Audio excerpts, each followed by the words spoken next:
warahmatullahi wabarakatuh.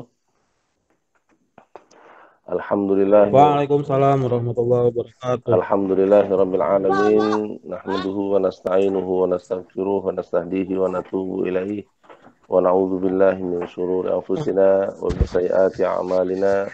May yahdihillahu fahuwal muhtadi wa may yudlil falan tajida lahu waliyyan mursyida. Asyhadu an la ilaha illallah wahdahu la syarikalah wa asyhadu anna Muhammadan abduhu wa rasuluh. La nabiyya wa la rasula ba'dah. Qala Allahu jalla wa ala, a'udzu billahi minasy syaithanir rajim. Bismillahirrahmanirrahim. Ya ayyuhalladzina amanu taqullaha haqqa tuqatih wa la tamutunna illa wa antum muslimun. Wa qala nabiyuna Muhammad bin Abdullah sallallahu alaihi wasallam fi hadits syarif, man kharaja fi talabil ilmi fahuwa fi sabilillahi hatta yarji'a, amma ba'd. Alhamdulillah, Bapak Ibu sekalian, rahimakumullah, pada malam hari ini kembali kita diberikan kemudahan oleh Allah Jalla wa'ala untuk dapat bermajlis ilmu dan bersama-sama kita memohon kepada Allah, semoga Allah memberikan kepada kita kepahaman dengan pemahaman yang lurus, serta memberikan kepada kita kekuatan untuk dapat mengamalkan setiap ilmu Sama nonton film bosan. Karena nggak ada Bapak Ibu sekalian yang baru gitu loh. Pada kesempatan ini Maaf Ustaz. Maaf. Baik, alhamdulillah pada kesempatan ini kita sampai di hadis yang ke-15. Hadis yang ke-15 seperti biasa, saya persilahkan Bapak Ibu, siapa yang ingin membacakan berikut dengan terjemahannya. Ya, insya Allah nanti kita akan baca bersama-sama. Silakan Bapak Ibu yang ingin membaca hadis yang ke-15.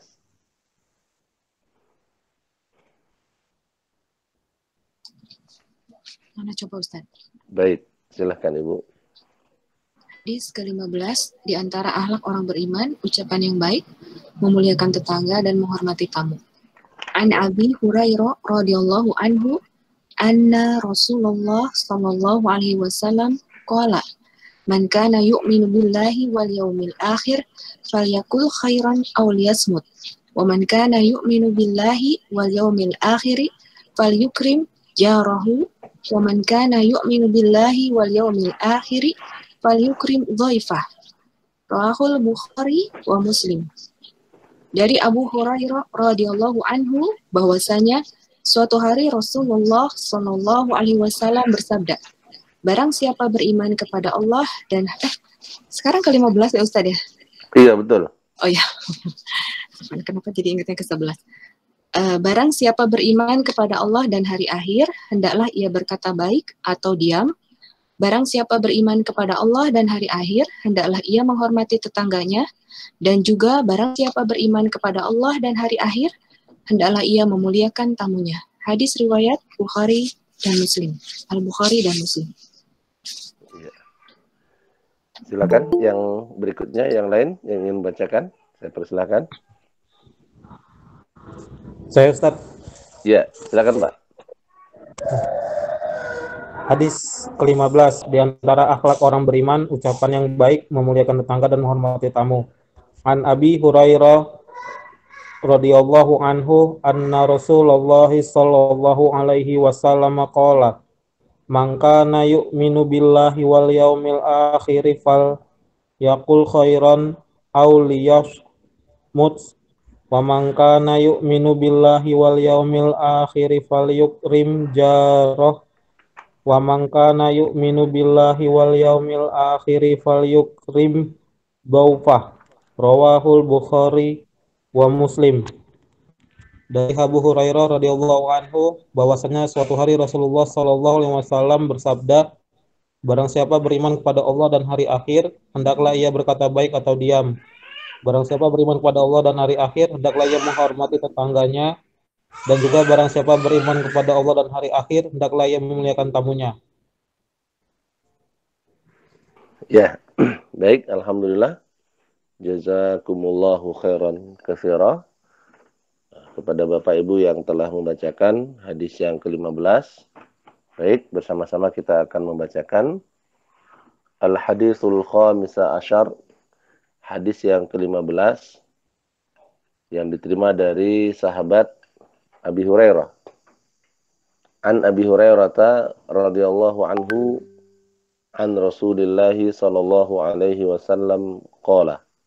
Dari Abi Hurairah radhiyallahu anhu dari Rasulullah sallallahu alaihi wasallam, beliau bersabda. Jadi hadis ini bagaimana banyak hadis-hadis yang telah kita lalui, yaitu daripada riwayat Abi Hurairah atau Abdurrahman bin Sakhar Ad-Dausi, yaitu salah seorang sahabat Nabi yang termasuk ahli suffah, dan beliau adalah sahabat Nabi yang paling banyak meriwayatkan hadis. Beliau meriwayatkan hadis daripada Rasul dalam hadis yang ke-15 ini, ya, yaitu di mana Rasulullah Shallallahu Alaihi Wasallam bersabda, "Man kana yu'minu billahi wal yawmil akhir." Barang siapa yang beriman kepada Allah dan hari akhir. Dalam ilmu nahwu ini disebut dengan fi'lu syarat, yaitu yang mana membutuhkan jawaban. Itu barang siapa yang beriman kepada Allah dan hari akhir.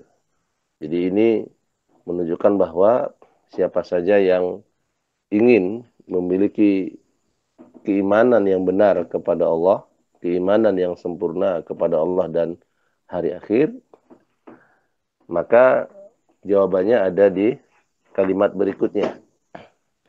Para ulama menjelaskan kenapa di sini disebutkan beriman kepada Allah langsung hari akhir.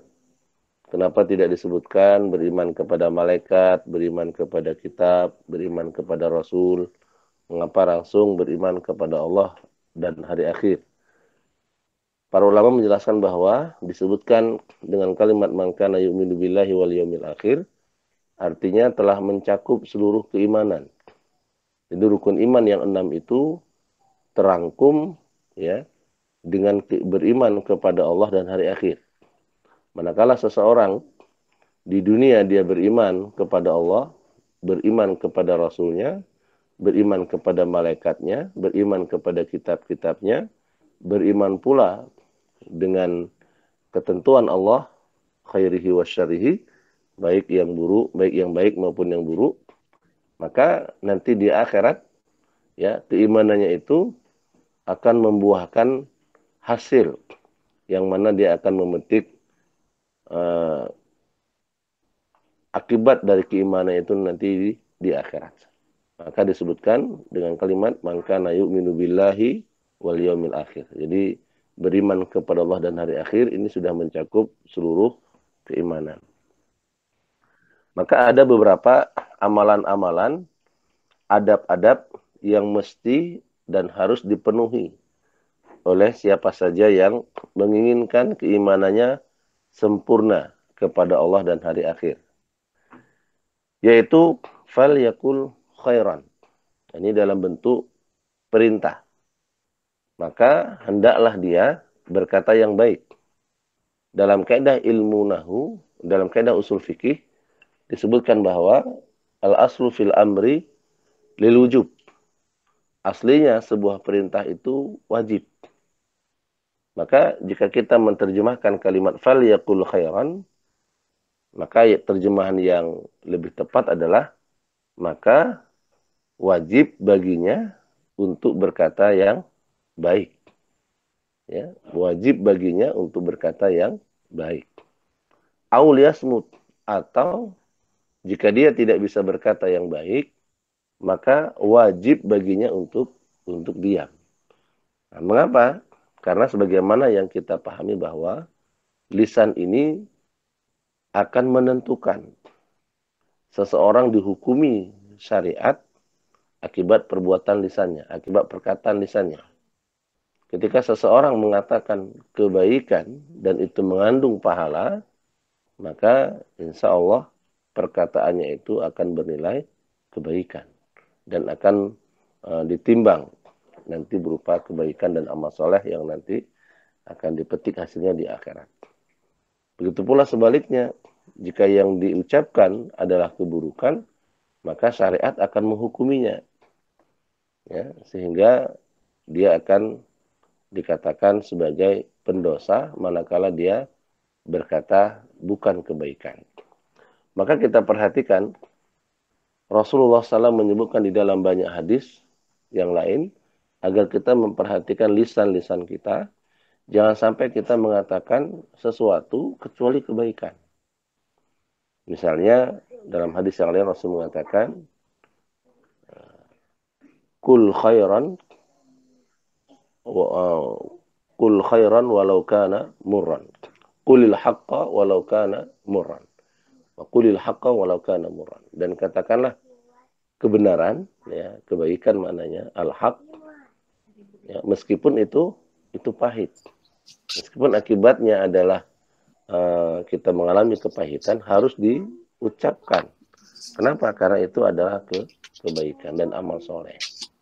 Nah, ini dia. Jadi, kemudian jika kita tidak mampu mengatakan kebaikan, maka solusi kedua adalah diam. Sehingga di dalam riwayat yang lain diterangkan, Rasul mengatakan, man somata naja. Rasul mengulang-ulang 2 kali kalimat ini, man somata najah. Ya, meskipun hadis ini dinilai dhaif oleh sebagian ulama hadis yang lain. Barang siapa yang diam, maka dia akan selamat. Ya, barang siapa yang diam, dia akan selamat. Maka kita perhatikan Abu Bakar As-Siddiq radhiyallahu taala anhu disebutkan dalam satu kitab Tazkiyatun Nufus yang ditulis oleh Syekhul Islam Ibnu Qayyim Al-Jauziyah, bahwasanya satu ketika beliau memegang-megang lisannya. Kemudian ditanyakan kepada beliau, mengapa itu dilakukan? Maka beliau pun mengatakan, akibat lisan inilah seseorang akan tergelincir ke dalam neraka. Maka Rasul menyebutkan di dalam riwayat yang lain, bahwasanya ada satu kalimat diucapkan oleh seorang hamba yang hamba tersebut tidak memperdulikan kalimat itu. Sehingga ternyata kalimat itu mengandung keburukan baginya. Maka Rasul mengatakan, akibat kalimat yang diucapkan yang tanpa dia pikirkan sebelumnya, yahwi biha fi jahannam. Menjadikan dia tergelincir ke dalam neraka jahannam. Akibat ucapannya. Begitu pula Rasul mengatakan ada seorang hamba yang dia berkata dengan satu kalimat, ternyata kalimat itu Allah ridhoi, padahal dia mengucapkannya itu tanpa dia anggap ini sebuah kalimat kebaikan, dia anggap ini biasa saja. Ternyata dengan kalimat itu menjadikan dia dimasukkan oleh Allah ke dalam surga. Maka para ulama menyebutkan kepada kita, ya, termasuk di dalam kitab ini, fa'alal insani iza arada ayyatakallama ayyazinal kalama bimizanis syar'i.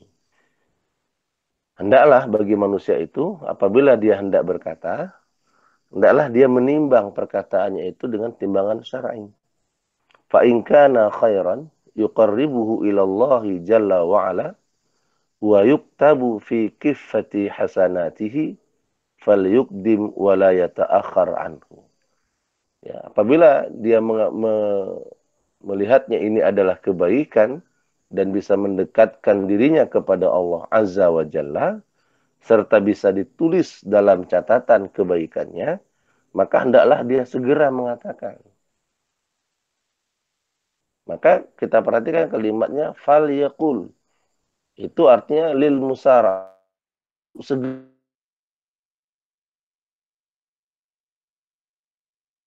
Dia tahu itu kebaikan, sampaikan. Segera sampai ucapkan. Agar segera dicatat sebagai sebuah kebaikan. Bagaimana yang kita pahami bahwa jika ada kebaikan, kita tidak boleh menundanya. Begitu pula dengan perkataan baik. Apabila ada perkataan baik yang kita ketahui, jangan kita tunda esok.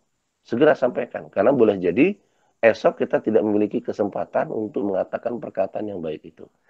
Begitu pula wa in kana syarran.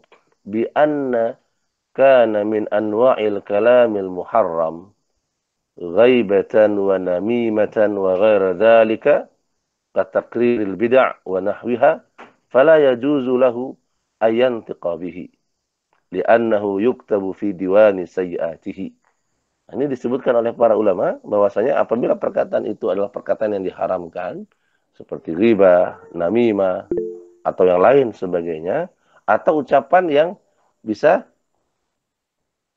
mengokohkan kebid'ahan, ya, atau yang semisalnya, fala yajuzu lahu ayantiqa bihi, maka dia tidak boleh mengucapkan perkataan itu.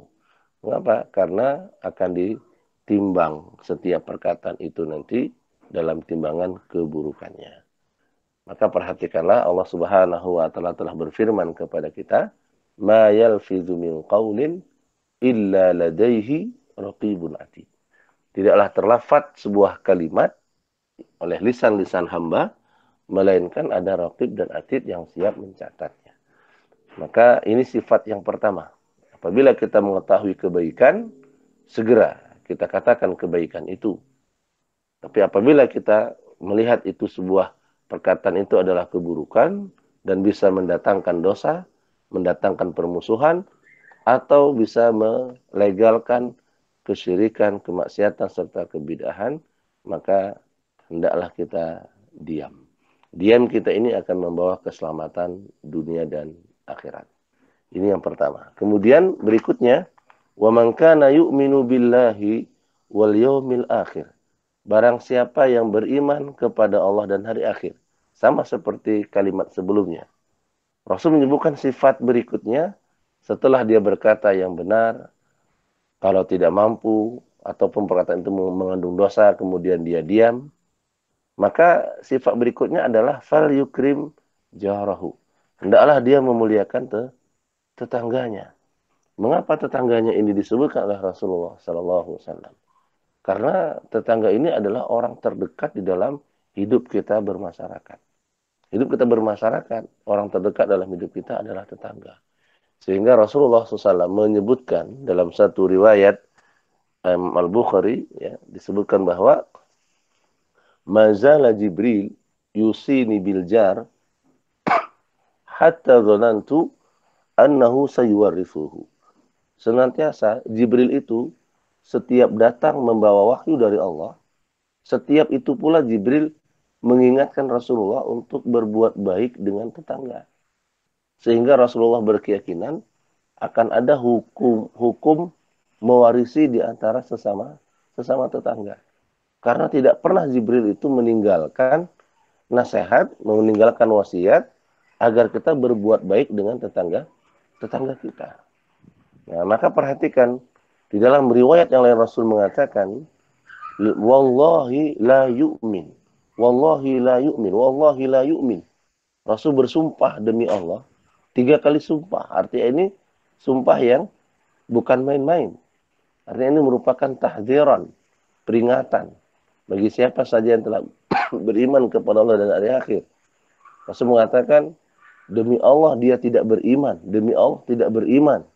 Demi Allah tidak beriman. Siapa yang tidak beriman? Man la ya'manu jaruhu biwa'iqahu. Tetangga, orang yang tetangganya itu tidak aman dari perbuatannya. Maka ini perhatikan, semoga kita bisa mempraktekkan agar kita bermuamalah baik dengan tetangga-tetangga kita. Saya teringat akan satu hadis Rasul SAW, di mana ada seseorang menceritakan kepada Rasulullah tentang seorang wanita. Wanita ini sholat, sunnahnya banyak sekali. Puasa sunnahnya juga banyak sekali. Kemudian juga sedekahnya juga banyak sekali. Tapi hanya satu kesalahannya. Yaitu apa? Walakin tu'dhi jiraniha bilisaniha. Wanita ini gemar menyakiti tetangganya dengan lisannya. Jadi lisannya ini kalau berkata, ya, kalau dalam bahasa kita apa? Nyelekit gitu ya. Kalau dia ngomong, pasti tetangganya akan sakit hati. Ya, kemudian tidak merasa aman lah, tidak tenang kalau dia sudah berbicara. Maka Rasul mengatakan apa? Hiya finnar. dia berada dalam neraka. Wanita itu berada dalam neraka. Padahal sholat sunnahnya banyak. Sholat sunnahnya banyak, puasa sunnahnya banyak, sedekahnya banyak. Tapi akibat perbuatan buruknya mengganggu tetangganya, Rasul mengatakan dia dalam neraka. Begitu pula Rasul disebutkan ada seseorang yang sholat sunnahnya biasa saja, bahkan dia hanya sholat wajib, sedekah juga sedekah wajib, puasa juga hanya puasa wajib, ya. Akan tapi tetangganya senang dengan hadirnya dirinya. Tetangganya merasa nyaman dengan hidup berdampingan dengannya di masyarakat. Maka Rasul mengatakan dia fil jannah. Dia berada dalam surga. Maka kita perhatikan tetangga-tetangga kita. Maka jangan sampai perbuatan-perbuatan kita menyakiti tetangga kita. Kami melihat banyak sekali kaum muslimin itu yang tidak memperdulikan hal-hal ini. Terlebih lagi misalnya kita perhatikan misalnya ya ketika menghidupkan musik, ya kita tidak bicara musik itu hukumnya ya, kita bicara bagaimana terganggunya tetangga itu dengan musik yang dengan suara yang keras. Nah, ini bisa bahaya ya. Kemudian dihidupkan mercon ya di tahun baru atau di malam takbiran, ini banyak di beberapa tempat sehingga tidak memperdulikan tetangganya.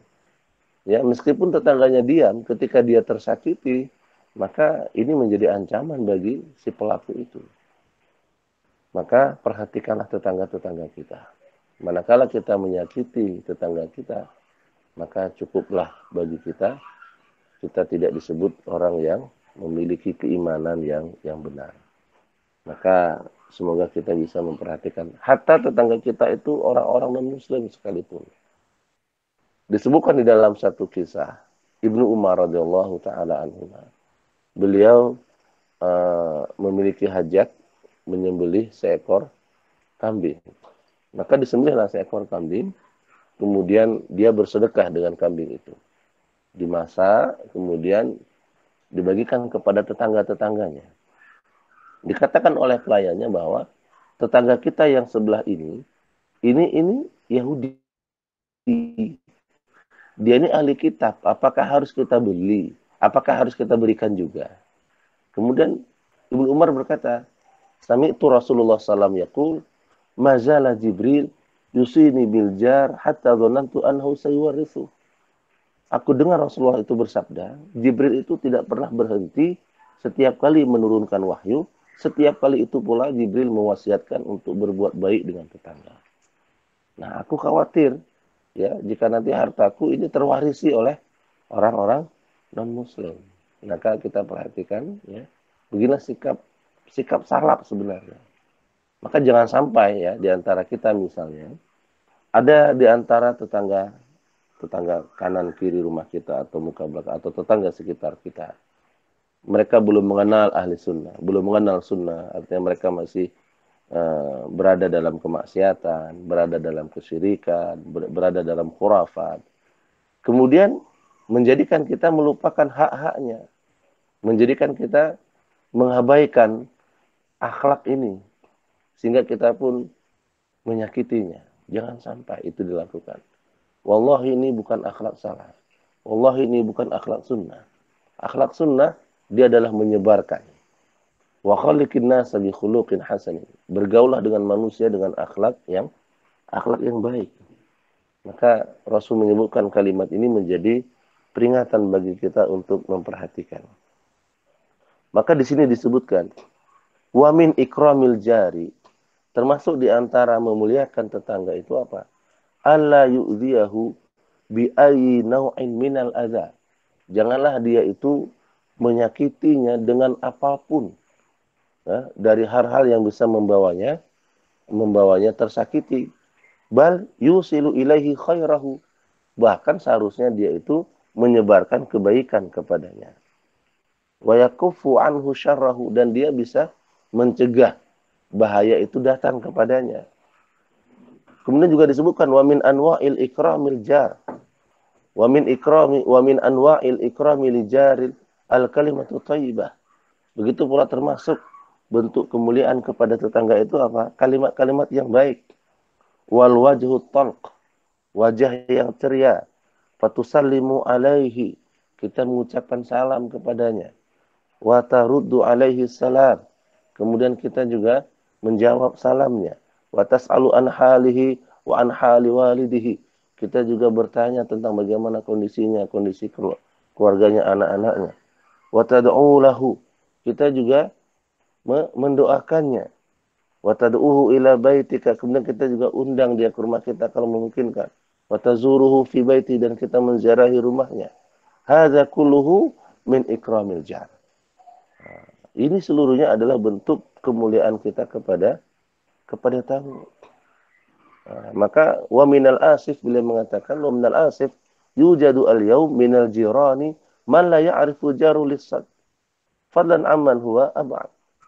Yang lebih menyedihkan lagi, ada tetangga itu yang tidak mengenal tetangganya.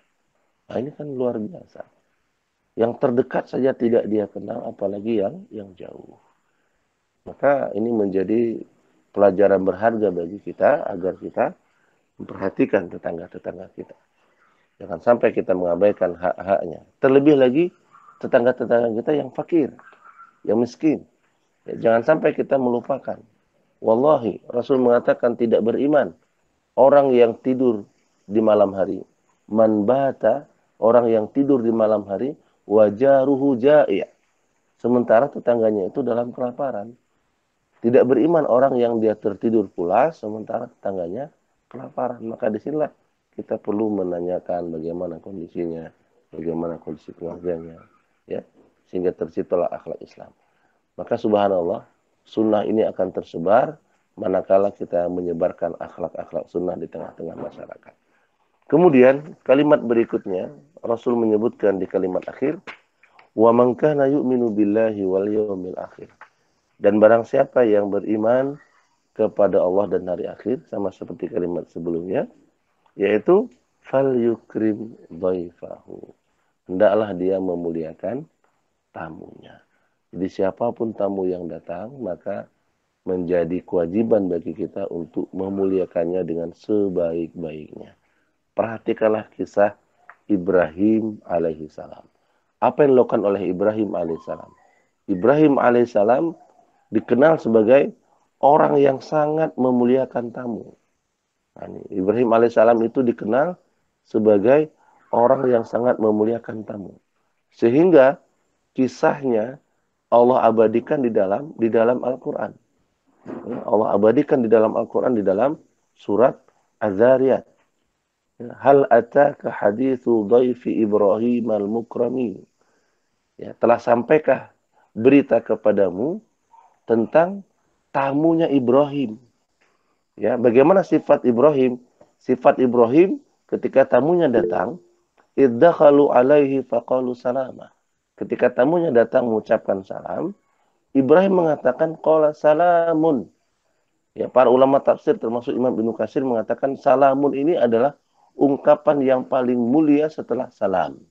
Beda salaman dengan salamun. Ya. Jadi ketika tamunya memberikan salam, maka beliau membalasnya dengan yang lebih baik. Kemudian apa yang dilakukan oleh Ibrahim berikutnya?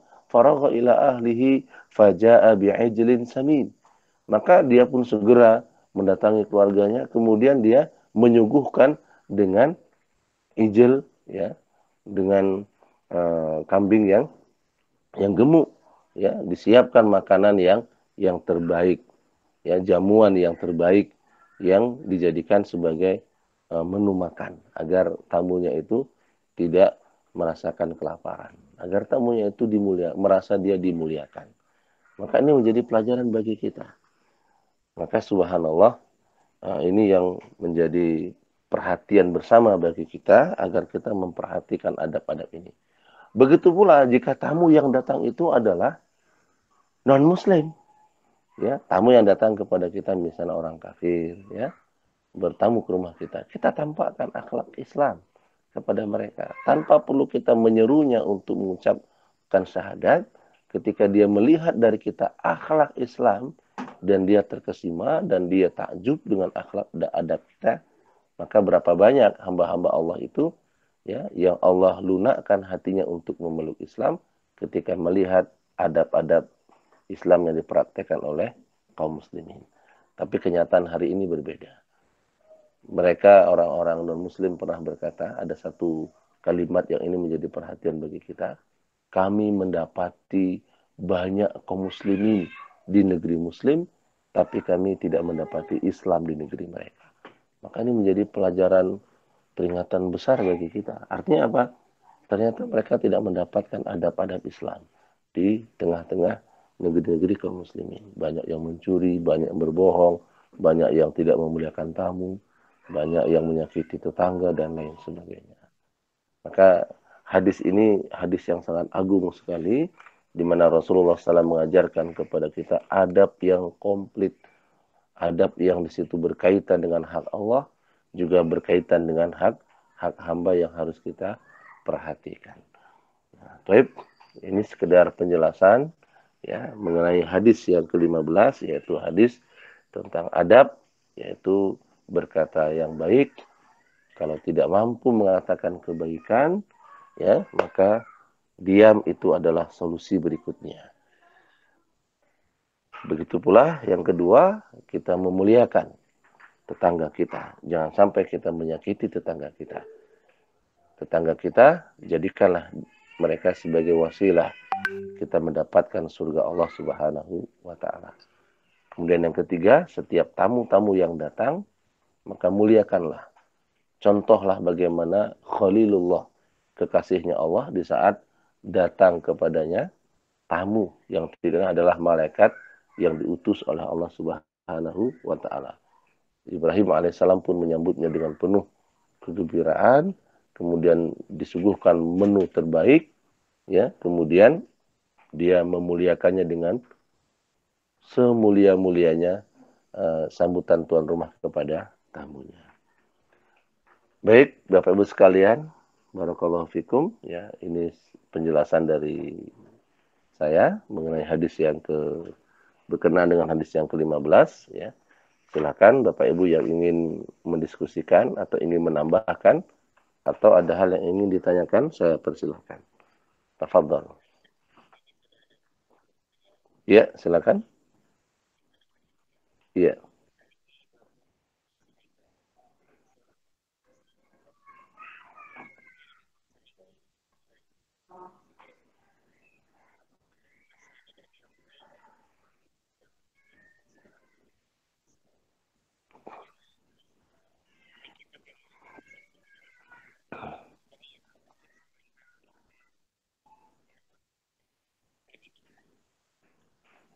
Iya. Baik, ini pertanyaan di luar konteks ya, tidak mengapa. Yahudi dan Nasrani hari ini, ulama-ulama hari ini, ya, bukan ulama dahulu ya, ulama dahulu mereka sepakat bahwasanya Yahudi dan Nasrani yang hidup pada masa mereka itu adalah ahlul kitab. Sehingga menikahi wanitanya itu boleh dan memakan sembelihannya itu boleh.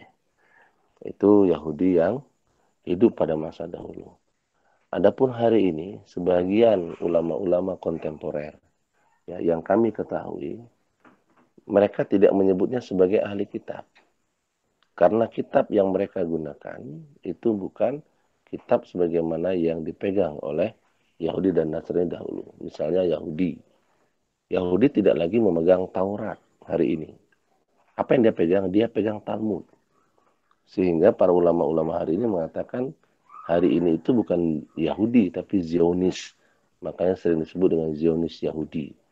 Nah, jadi kalau yang saya pahami, yang saya pelajari, mereka tidak termasuk ahli kitab, ya, meskipun mereka menisbatkan dirinya pada ahli kitab, maka bagi kita jalan selamatnya adalah terlepas dari perbedaan pendapat para ulama mengenai status mereka hari ini, jalan terbaiknya apa? Jalan terbaiknya ya sembelihan mereka jangan kita makan, karena bagaimanapun sembelihan yang disembelih bukan atas nama Allah itu haram.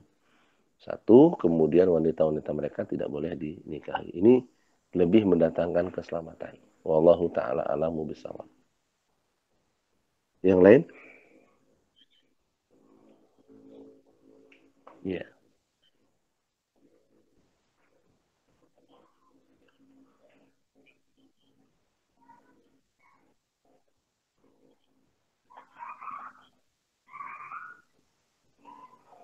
Iya. Bagi mereka yang non-Muslim, ya, dalam Islam disebutkan bahwa unsur akhaka az-zalim wal mazlum. Tolonglah saudaramu yang terzalimi dan yang menzalimi. Kita diperintahkan untuk menolong siapapun dari saudara-saudara kita yang ketika dia berbuat kezaliman atau dia menzalimi diri sendiri. Ini satu. Kemudian yang kedua, Rasul menyebutkan la yu'minu ahadukum. Tidak beriman di antara kalian hatta yuhibbu li akhihi kama yuhibbu li nafsi, sebagaimana hadis yang sebelumnya. Tidak beriman salah seorang di antara kalian sampai dia mencintai saudaranya sebagaimana dia mencintai dirinya sendiri. Bentuk kecintaannya apa? Membantu, memberikan sedekah, menolong. Nah, ini bentuk kecintaan. Lantas siapa yang disebut dengan saudara? Apakah saudara sedarah, ya, atau saudara seiman? Saudara-saudara ada kalanya tidak seiman. Begitu pula saudara seiman ada kalanya juga tidak sedara. Nah, maka Allah menyebutkan dengan jelas di surah At-Taubah ayat yang 11, fa in tabu wa aqamus salata wa atuz zakata fa ikhwanukum fid din. Apabila mereka orang-orang musyrik itu mereka bertobat, artinya masuk Islam, kemudian mereka menegakkan sholat, menunaikan zakat, artinya menegakkan sebagaimana kaum muslimin yang lain, maka fa ikhwanukum fid din. Mereka adalah saudara-saudaramu dalam agama. Jadi kepada mereka lah harta-harta kita itu lebih berhak untuk diberikan. Ini satu. Adapun berkaitan misalnya ada bencana, kejadian musibah, maka Rasulullah SAW menyebutkan kepada kita agar kita menyebarkan rahmat kepada seluruh manusia. Sebagaimana Allah berfirman, diutusnya Rasul itu menjadi rahmat. Wa ma arsalnaka illa rahmatan lil alamin. Maka apabila terjadi musibah menimpa daerah-daerah yang di situ non-Muslim, maka tidak ada halangan bagi kita untuk terjun membantu mereka. Mendakwahi, bukan artinya memberikan bantuan kepada mereka. Sehingga ketika mereka melihat akhlak kaum muslimin yang tidak melihat agama, suku, ras, dan bahasa, nah ini menjadi pintu mereka mendapatkan hidayah Allah Subhanahu wa Ta'ala. Nah, jadi hal-hal seperti ini juga boleh, tapi hendaknya ada prioritas dalam sedekah kita. Terutama prioritasnya adalah saudara seiman, kemudian prioritas berikutnya adalah manusia secara umum. Nah, seperti itu yang saya ketahui. Wallahu taala a'lamu bishawab. Ahwan Ustadz, sebentar Ustadz. Sebentar Ustadz, ini masalahnya setiap bulan saya kan rutin sodakoh pada ponaan saya yang memang itu ditinggal meninggal ibunya sejak bayi. Nah saya berikan sodakoh berupa susu itu rutin setiap bulan, tapi itu non Muslim Ustadz. Bagaimana Ustadz? Oh itu non Muslim, dia sudah dewasa ibu. Masih balita. Oh masih Ustadz. balita. 5 tahun. Kalau masih balita ya kita tetap memberikan, tidak apa-apa. Nah, silahkan, tidak apa-apa. Nah, jadi itu sebagai bentuk hubungan sesama manusia. Karena Rasul menyebutkan wa khaliqin nasa bi khuluqin hasanin. Bergaulah dengan manusia dengan akhlak yang paling baik. Ya kita berikan, kita layani, ya. Dengan harapan apa? Kita berdoa kepada Allah agar anak ini mendapatkan hidayah. Gitu. Kita berdoa kepada Allah. Ya, sebagaimana Rasulullah berbuat baik kepada gulam yang dia masih Yahudi, ya, masih bukan beragama, belum mengucapkan syahadat. Rasul tetap berbuat baik kepada gulam itu sampai akhirnya Rasul orang tua si pemuda tadi melihat anaknya ini ada ketertarikan dengan agama Rasulullah, dengan agama Islam. Maka orang tuanya mempersilahkan agar anaknya ini memeluk Islam. Jadi disinilah akhlak kita. Jadi tidak mengapa itu dilakukan. Tafadhal, ya, dengan terus berdoa kepada Allah agar anak itu bisa diberikan hidayah oleh Allah, begitu. Barakallahu fiik, itu luar biasa Ibu. Syukron Ustaz, jazakallah. Wa iyyakum. Yang lain silakan. Iya. Iya.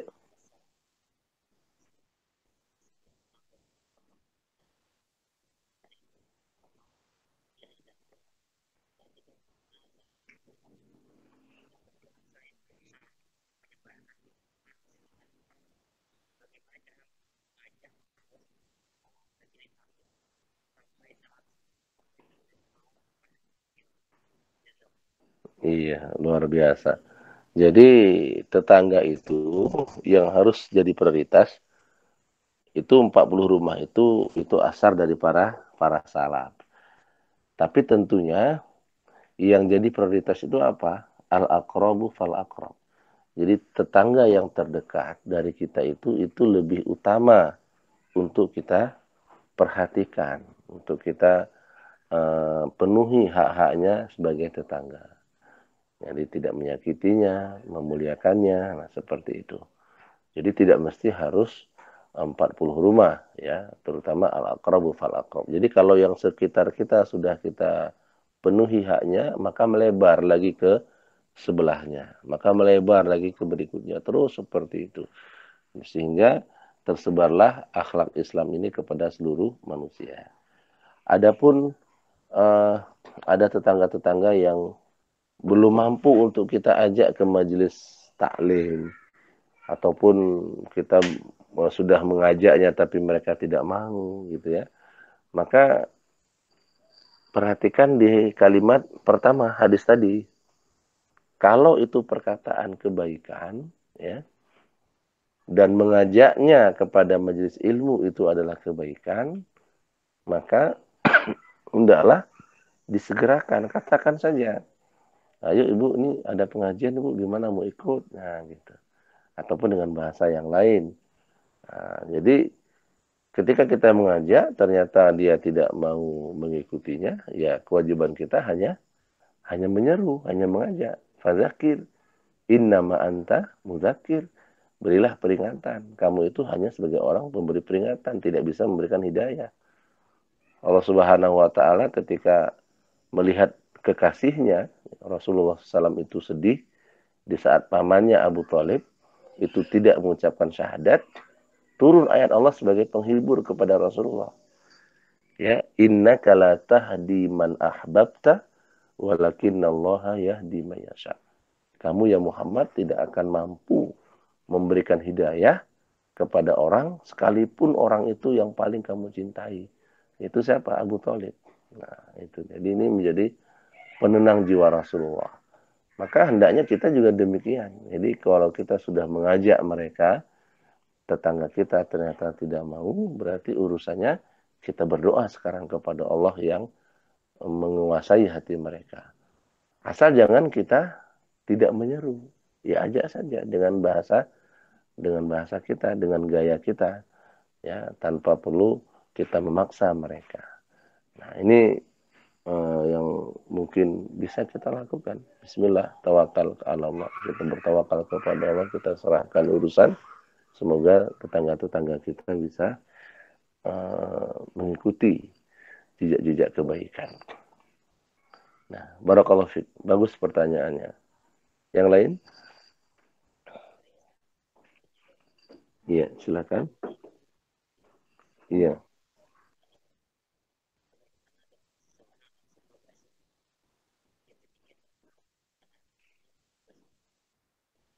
iya. Bersumpah, Rasul menyebutkan kalau bersumpah itu dalam perkara yang benar, ya, dalam perkara yang hak, ketika dia menjelaskan tentang hukum-hukum Allah, menjelaskan tentang agama Allah, maka tidak mengapa dia bersumpah. Wallahi misalnya, tallahi, dalam perkara yang hak berkaitan dengan hukum-hukum Allah, ketika dia meyakini itu benar, tidak mengapa. Ya.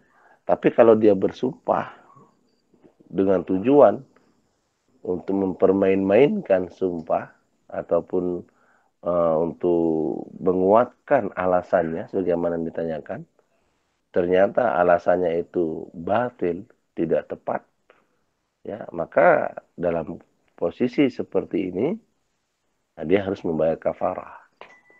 Ya, kafarah sumpah itu puasa 3 hari atau memberi makan orang miskin, ya, nah, itu seperti itu. Jadi hendaklah berhati-hati, jangan sampai dia mempermainkan sumpah. Dalam urusan jual beli, Rasul melarang secara langsung. Iyyakum wa kasratul halfi fil bai'. Kalian jangan memperbanyak sumpah dalam jual beli. Memang sumpah itu, kata Rasul, manfaatun lisil'ati, tapi mamhaqatun lil barakati. Bisa mendatangkan keuntungan bagi perdaganganmu, ya, tapi bisa menghilangkan keberkahan dari perniagaanmu itu. Nah, jadi ini larangan daripada Rasul.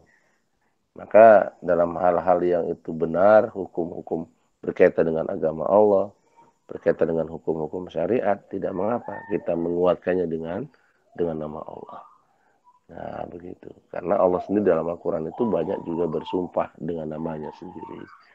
Nah, jadi ini menjadi, begitu pula Rasulullah juga banyak bersumpah dengan kepada Allah. Walladzi nafsi biyadihi, misalnya seperti itu. Demi zat yang jiwaku berada di tangannya. Artinya Rasul mengatakan yang hak, yang benar. Nah, boleh. Nah, kita juga boleh. Tapi kalau itu perkara yang bohong, yang dusta, maka bersiap-siaplah. Kita akan menanggung dendanya di dunia dan di akhirat. Nah, ini harus kita perhatikan dan waspada. Yang lain? Ya? Ada yang lain?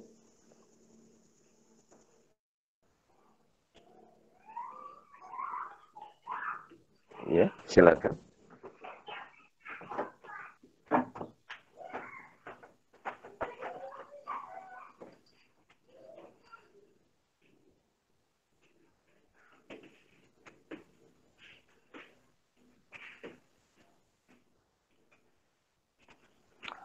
Ada pertanyaannya?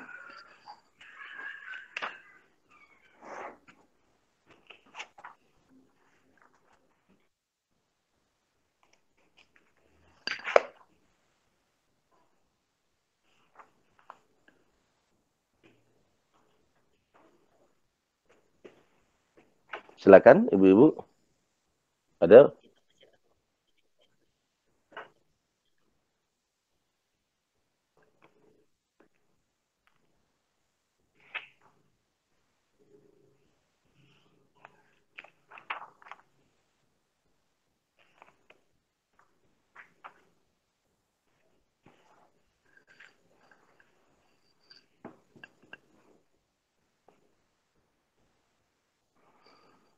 Pak Bambang, mungkin ada pertanyaan?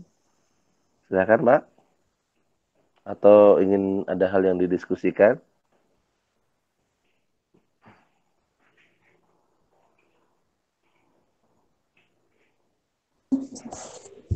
Assalamualaikum Ustadz. Ya, silakan. Ya, ini kondisinya rumah saya ini tinggal di perumahan dinas ya Ustadz ya. Iya, silakan. Ya, Yang gimana, saya Pak? bilang kanan kiri depan belakang ini teman satu kantor dan kehidupan tetangga itu sudah lebih dari cukup lah. Iya. Jadi apakah hal-hal seperti itu misalkan kita mereka mencium bau makanan kita harus kasih atau sedekah-sedekah gitu, apakah itu masih diharuskan ya Ustadz ya? Mohon penjelasannya Ustadz. Terima kasih. Baik. Assalamualaikum. Memberi ataupun menerima, ya, pemberian dari tetangga itu tidak mesti dilihat apakah dia kaya atau miskin dalam urusan ini. Mengapa? Karena meskipun mereka memiliki kemapanan dalam urusan ekonomi, ya, kita untuk memberi, di sana kita ada masak-masakan atau kita ada buat sesuatu yang ya mungkin sedikit lebih enak lah dari yang sebelumnya atau dari biasanya. Maka Rasul memerintahkan kepada kita, tahadau tahabu. Nah, ini kalimat Rasul yang selalu diingat oleh para sahabat. Tahadau tahabu. Saling memberi hadiahlah kalian, ya. Maka kalian akan saling mencintai. Jadi hidup bertetangga itu kalau tidak harmonis kan juga tidak enak. Kita bertetangga, ternyata dengan tetangga kita ribut, dengan tetangga kita bertengkar, dengan tetangga kita bersilang sengketa. Nah, ini kan bisa membawa ketidaknyamanan. Maka Rasul memberikan solusi. Tahadaw, saling memberi hadiahlah kalian. Ya, meskipun tetangga kita itu mapan. Tidak apa-apa.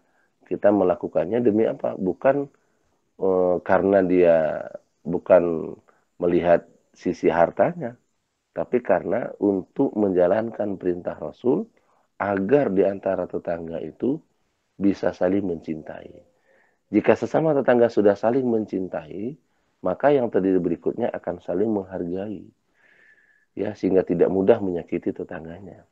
Jika sudah saling menghargai, maka yang terjadi berikutnya adalah akan saling mencintai dan saling memiliki, sehingga hidup bersama itu akan menjadikan kita terikat dengan ikatan keimanan yang kuat karena Allah Subhanahu wa Ta'ala. Jadi ini yang menjadi perhatian para sahabat pada waktu itu. Jadi biasa memberikan kepada yang kaya, yang miskin memberikan kepada yang kaya, atau yang mapan memberikan kepada yang mapan. Tidak mengapa. Dalam rangka apa? Dalam rangka menghadirkan kecintaan di dalam hati kaum muslimin. Nah, itu dia. Nah, jadi tidak apa-apa, Pak. Jadi kita memberikan bantuan atau makanan ya, terutama kalau bantuan harta mungkin tidak. Makanan terutama. Tidak apa-apa kita buat apa dalam rangka agar tumbuhnya kecintaan di antara kita sesama tetangga. Ya, barakallahu fiik. Ada waktu 4 menit lagi, saya persilakan mungkin untuk satu pertanyaan lagi.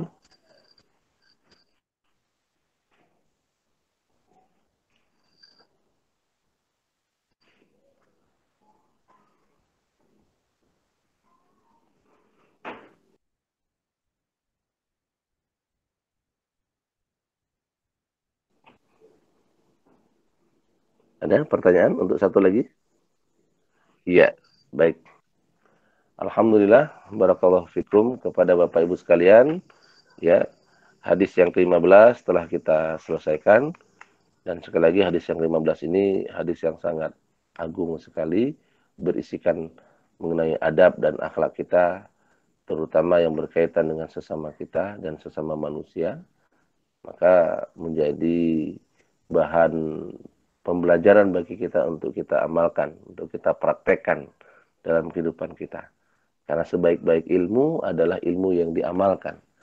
Ya, itu sebaik-baik ilmu, sehingga ilmu itu menjadi ilmu yang bermanfaat dan kemudian disampaikan lagi kepada orang lain. Baik, barakallahu fikum. Insyaallah pertemuan akan datang kita memasuki hadis yang ke-16. Ini hadisnya juga sangat singkat sekali ya, tapi pelajarannya sangat luas sekali. Ya, hanya satu penggal kalimat ya, tapi pembelajarannya sangat luas berkait dengan hukum-hukum syariat di dalamnya. Insyaallah kita akan membahasnya di pertemuan akan datang. Lebih dan kurangnya saya mohon dimaafkan. Ya, fa'tabiru ya ulil absar la'alakum turhamun. Saya akhiri, subhanakallahumma rabbana wa bihamdika asyhadu an la ilaha illa anta astaghfiruka wa atubu ilaik. Saya mohon maaf apabila ada tutur kata atau kalimat yang menyinggung perasaan. Semoga Allah Subhanahu wa Ta'ala mengistiqomahkan kita dan menguatkan hati-hati kita untuk terus beramal dengan panduan ilmu yang telah kita pelajari. Saya akhiri, assalamualaikum warahmatullahi wabarakatuh. Waalaikumsalam Waalaikumsalam warahmatullahi wabarakatuh.